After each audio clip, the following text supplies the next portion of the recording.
Assalamualaikum warahmatullahi wabarakatuh. Bagaimana kabar kalian hari ini? Semoga kalian selalu diberi kesehatan dan dalam lindungan Tuhan Yang Maha Esa.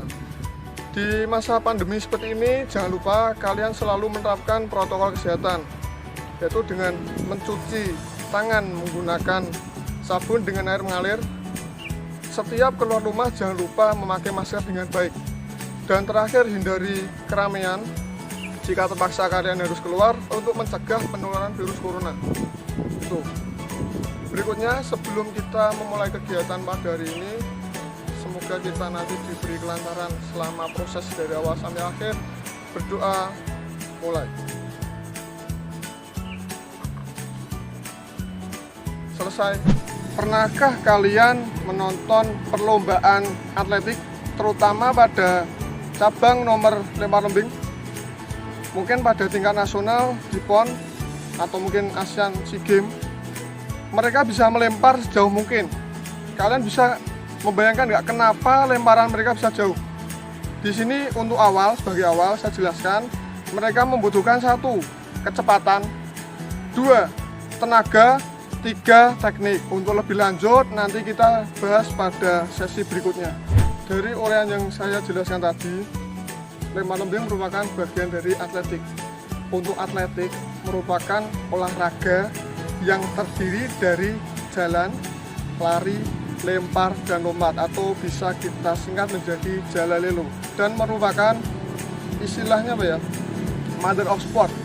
Jadi induk dari semua cabang olahraga keterampilan. Coba bayangkan, sepak bola butuh lari, terus seperti voli mungkin mau menyemes bola, kita butuh lompatan. Nah, dari itu kita bisa bayangkan atletik itu benar-benar olahraga yang banyak manfaatnya kalau kita bisa latihan dengan baik pada cabang atletik tertentu.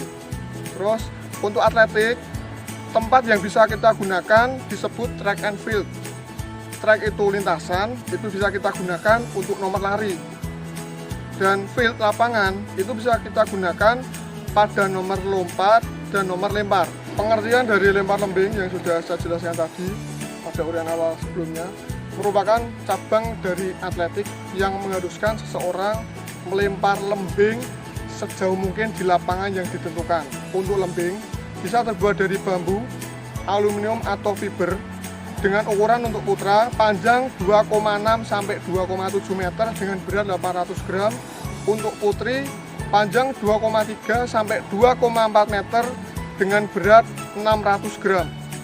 Dan dari lemparan sejauh mungkin tadi di lapangan yang sudah ditentukan, lembing harus menancap. Karena kalau tidak menancap, sejauh apapun lemparan kalian tidak akan dihitung dan harus dilakukan pengulangan lemparan. Jadi unsur yang saya jelaskan tadi 3 unsur. Ada 1, kecepatan, itu sebagai awalan ketika melakukan lempar lembing, dari langkah pelan, sedang, kecepatan tinggi, momentumnya tepat, lembing dilemparkan. Yang kedua, ketika mau melempar, jelas kita butuh tenaga atau kekuatan untuk memindahkan lembing dari genggaman tangan kita, dilempar sejauh mungkin. Dan terakhir, butuh teknik. Tanpa teknik, sejauh apapun lemparanmu tadi, kalau jatuhnya bagian belakang lembing tidak akan dihitung. Jadi 3 unsur tadi benar-benar harus bisa dikuasai sebelum melakukan lemparan. Kecepatan jelas, tenaga atau kekuatan pasti, terus teknik itu juga sangat diperlukan, karena salah satu dari unsur itu tidak dilakukan dengan baik, yang pasti lemparan kalian akan gagal. Untuk menghindari cedera ketika kita melakukan lempar lembing, sebaiknya kita melakukan pemanasan dulu. Kita mulai dari statis, yaitu gerakan pemanasan tanpa melakukan gerakan berulang-ulang. Jadi cuma pada 1 titik.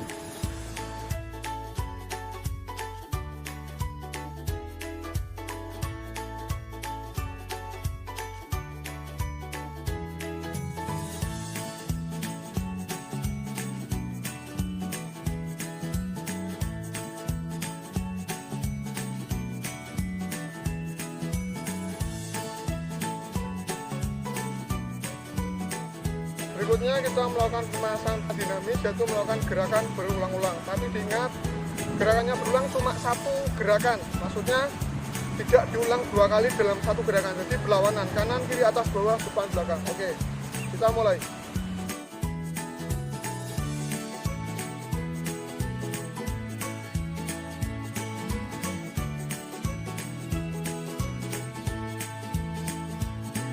Pada tahap ini kita akan pelajari cara memegang lembing, dan lembing yang kita gunakan hari ini yaitu lembing dari bambu karena lebih ringan dan menghindari resiko cedera lebih tinggi karena lebih gampang kita menggunakannya. Oke, untuk cara pegang, sebelum kita lanjut ke cara pegang, saya jelaskan dulu. Usahakan memegang pada bagian lilitan, karena kalau kalian memegang pada depan lilitan akan lebih berat di belakang seperti ini, dan itu resiko nanti ketika lembing dilepaskan akan menancap pada bagian belakang dan itu bisa dihitung dis. Nah, usahakan tempat di bagian tengah lebih berat di depan seperti ini. Agak jatuh nggak apa-apa, tinggal nanti kita fokus pada teknik, tapi nanti setelah ini akan saya jelaskan lagi. Untuk cara pegang, ini pertama, ini merupakan gaya Amerika. Cara pegangannya yaitu jempol berada di posisi paling belakang, 4 jari berada di bagian lain dari jempol. Jadi seperti orang menggenggam pada umumnya seperti ini. Ini gaya Amerika ya, perlu diingat. Karena setelah ini akan saya jelaskan lagi 2 gaya berikutnya. Nah, gaya berikutnya yaitu gaya Finlandia. Ini lebih mudah bagi para pemula. Dengan 3 jari di bagian sisi luar, yaitu jari tengah, jari manis, dan jari kelingking. 1 jari telunjuk berada di belakang, sejajar dengan lembing. Ini bisa stabil kalau menggunakan ini. Kalau menurut saya, ini merupakan gaya yang paling saya kuasai. Dan posisi jempol seperti gaya Amerika tadi, berada di sisi lain dari 3 jari yang lain. Ini perhatikan, ini gaya Finlandia. Terus satu lagi ada gaya tang atau gaya menjepit. Gaya menjepit ini mengharuskan 2 jari telunjuk dan tengah menjepit lembing. Usahakan jepitannya berada di lilitan tali biar ketika nanti lemparan lembing tidak lepas karena licin dari keringat kalian. Jadi usahakan pegangan dari gaya tang ini benar-benar kuat, jadi lembing tetap bisa terlempar dengan jauh. Untuk posisi jempol perhatikan seperti ini. Jadi fokus utama di gaya tang, 2 jari di belakang, gini, seperti ini, perhatikan. Oke, pada pembelajaran lempar lembing kali ini, saya menggunakan gaya singkat. Tapi yang perlu diingat, cara pegang kalian ya, tepat di lilitan, terus saya menggunakan gaya Finlandia. Posisi lembing ke atas sudut 40 sampai 45 derajat. Dan usahakan lembing belakang tidak mengenai tanah. Oke, saya akan praktekkan tanpa melakukan lemparan, jadi baru tahap langkah. Nah, di sini ketika mau melakukan lemparan, posisi lengan lurus dan posisi wajah ke depan. Tapi jangan lupa posisi belakang lembing jangan sampai mengenai tanah, karena ketika mengenai tanah akan dianggap diskualifikasi atau mungkin melakukan lemparan ulang.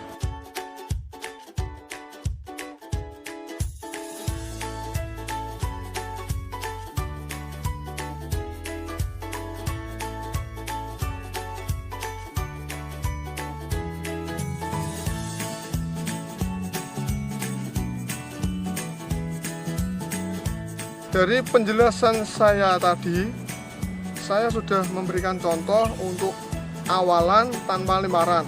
Oke, diingat ya, awalan tanpa lemparan. Yang kedua, lemparan tanpa awalan. Nah, setelah ini saya akan menjelaskan beberapa tahapan ketika melakukan lemparan lembing. Dari cara pegang di atas pundak, langkah, terus posisi tangan dijulurkan ke belakang, lembing lepas, terus gerak lanjut. Itu nanti ada beberapa step atau hitungannya atau beberapa langkah. Dia ada langkah 1, ada berikutnya langkah 2, ketiga, keempat, dan terakhir 5. Setelah ini saya akan berikan penjelasan.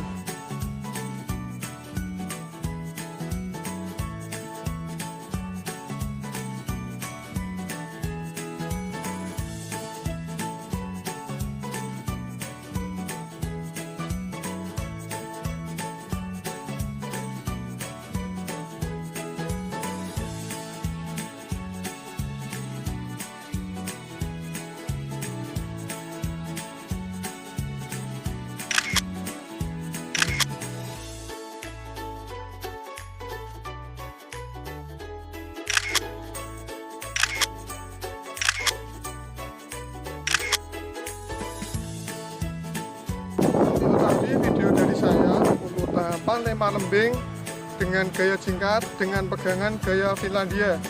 Semoga dari video ini gerakan lempar lembing kalian bisa lebih bagus dan lebih sempurna, karena memang untuk nomor lempar terutama lembing membutuhkan koordinasi antara tangan dan kaki. Tanpa adanya koordinasi tidak akan ada lemparan mungkin sampai puluhan meter, paling ya cuma di bawah 20 meter, 10 meter karena teknik yang salah. Dan yang perlu diingat, 3 unsur utama tadi ya, ada kecepatan, tenaga atau kekuatan, dan teknik. Ketika unsur ini digabungkan, lemparan kalian akan lebih bagus dan sempurna, serta bisa menghindari beberapa kesalahan yang saya sampaikan pada video terakhir tadi. Semoga video ini bermanfaat. Jangan lupa tetap selalu belajar dimanapun, kapanpun, dan selalu jaga kesehatan. Salam sehat dan